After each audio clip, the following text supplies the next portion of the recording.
জনপ্রিয় নায়িকা পূজা cherry 105 degree জ্বর নিয়ে তিনি র্যাম্পে হাঁটতে গেলেও কনে বধূ সেজে।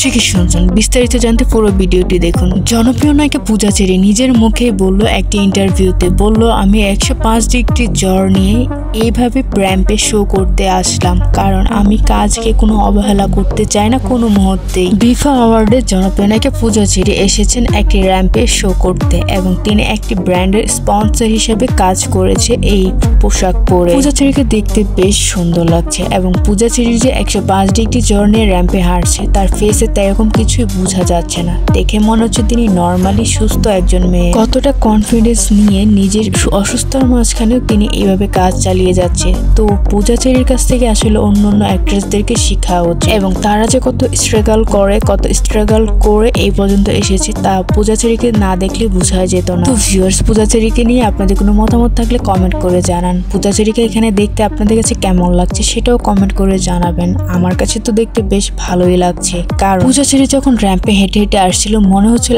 একদম লাল টুকটুকে একটা বউ আসছে, আর হঠাৎ করে যখন মাথা থেকে ঘোমটাটা সরাইলো তখন পূজা চেরিকে দেখতে অনেক বেশি সুন্দর লাগছে। এবং পূজা চেরির পাশে দুইটা ছেলেকে দেখা গিয়েছে, তার পাশে একটা মডেল শো করার জন্য তাদের দুজনকে রাখা হয়েছিল। তো ভিউয়ার্স, ভিডিওটি কেমন লাগলো কমেন্ট করে জানান। পূজা চেরিকে আপনারা কতটুকু পছন্দ করেন তা আপনাদের কমেন্টের মাধ্যমেই বোঝা যাবে।